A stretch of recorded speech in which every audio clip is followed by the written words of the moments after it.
It's spooky season, which means it's time to talk about some Halloween movies.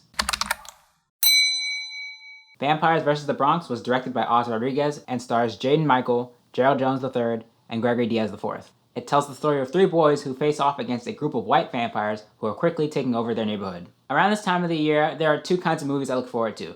Really scary movies and fun Halloween-themed movies, and this is the latter. This is a very fun Halloween movie. It's not super scary, but I think the premise was really creative and they did take it in a really cool direction. So, let's get into it. Right off the bat, one thing I appreciate about this movie is that even though the premise on the surface sounds like something very cliche and on the nose, they actually handle it really well and they're still able to have a lot of fun with this, but still tackle serious aspects of this problem that's happening in neighborhoods across the US, gentrification, where white people come in, they take over stores and housing from people of color, they jack up the prices so only white people can come and afford to live there.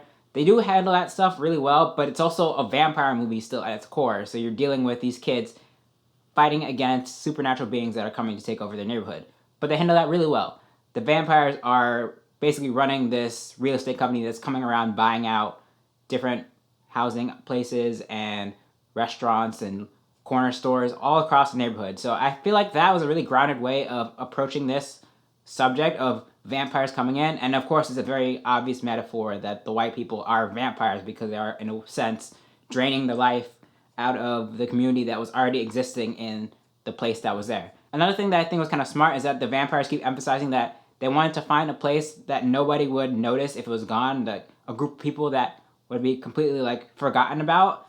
And in a way, that's still a really powerful metaphor for what's happening in real life, is that the culture of these people that were there before the white people came in and took over everything at some point becomes non-existent because all this stuff is just wiped away with new buildings, new restaurants, new housing, all this crazy stuff. So I thought they handled that really well. For most of this movie, we're following the adventures of three boys, specifically Miguel, Bobby, and Luis.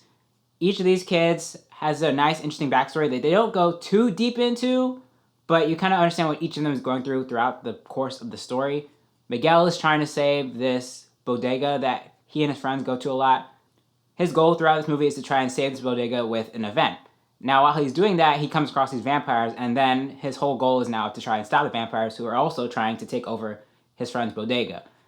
And they actually did a really great job of building up his character. It's kind of a boy who cried wolf scenario where he's trying to convince everybody that these vampires are real, but at first, not a lot of people believe him, and then slowly over time, people start to see that, yeah, it's really vampires doing this.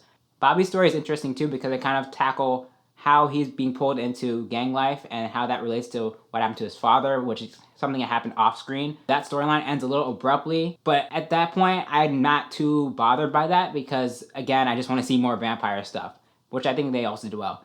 And then there's Luis, who is kind of the nerdiest of the group, I would say, and he has a really religious grandmother, so religion plays a big role in this too, which brings me to one funny thing about this movie that I think works really well is that Method Man is playing this really aggressive priest who's watching them intently throughout the movie and is kind of threatening them, but not really because he's a priest, but it's still really funny. In terms of supporting cast, we have a lot of great people here too. Again, there's Method Man playing the priest, Coco Jones playing this girl Rita who joins the boys along on their adventure. It's great seeing her again in movies. I haven't seen her in one in a really long time. Honestly, I feel like Let It Shine on Disney Channel was the last time I saw her in something, but it was really great to see her back, and I thought she did really good here. There's also Meryl the Kid, who plays the owner of the bodega that Luis is trying to save.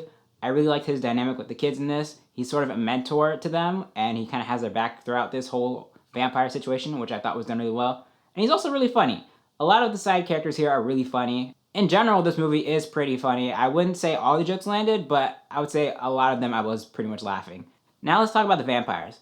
I would say for the most part, they were menacing, but towards the third act, it does start to get a little goofy, with crazy wire work, and you see the obvious, fangs and the normal vampire stuff you usually see in movies. But I do like the build-up to them, of establishing them as the villains of this movie.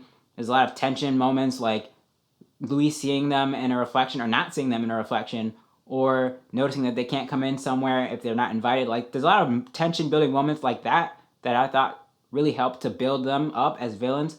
But once you get into the actual third act where they're going head to head with them, then I think things start to get a little goofy. But I honestly didn't mind it because, again, this is a fun Halloween movie. In terms of visual effects, I think this was pretty solid. It's not mind-blowing, but for the premise, it seemed like they did a really good job, especially when they kill a vampire and it kind of disintegrates. There's a lot of wire work, like I said, so the vampires are like floating around and flying around. I mean, it's not mind-blowing, but again, it's like, it's fun. It's part of the feel of this movie. To me, it kind of feels like what you would see on Disney Channel or Nickelodeon around this time, but with more production value. This movie has a pretty good runtime. It's about 90 minutes, which I think works well for this story. It goes everywhere it needs to go. I think they do a pretty good job of exploring the characters enough to get you to understand them and sympathize with them. There's really interesting action with the vampires, really great story development of their presence in this neighborhood and how that relates to gentrification in neighborhoods in real life. And again, there's a lot of fun side characters. This movie was made with a bunch of SNL people, so you can tell that influence there, that kind of comedy style is there. But it is also a really touching story, and it is really fun to watch. Now, I did see on IMDb that this movie was rated a 4 out of 10, which I think is extremely low. I don't know how... I mean, again, it's opinion based, and it's about what users are putting in, but like, that feels really low to me. Like, this is not a terrible movie by any means. This was a fun movie. This is a fun Halloween movie, which in some points does take itself seriously, but other points it's aware of what movie it is. It is self-aware, so I don't think it was totally meant to be serious the whole time or like super profound. So with that being said, I don't think it really deserved that rating. So let me get into my rating. The verdict. I think Vampires vs. the Bronx is a great time. Like I said, this is a fun Halloween movie. It's not like super scary. I think it's good for like teenagers and older kids to watch. Maybe younger kids can handle it too. It's PG-13, so it's not super gory, but I do think it's a fun movie to watch, especially it's on Netflix, so it's easy to find. I also think they do a good job of exploring the subject matter without being too preachy about it. They do talk about gentrification. They do talk about the role white people have in coming into these neighborhoods and basically driving out all the people that were living there before. They do that all really well, but it's, again, framed in this whole vampire horror context. So it's not super on the nose, not super preachy, but they are still getting the point across. So have you seen Vampires vs. the Bronx? What did you think about it? Let me know down in the comments. Also, don't forget to like this video, share it, and subscribe. Thank you for watching. I will see you in the next one.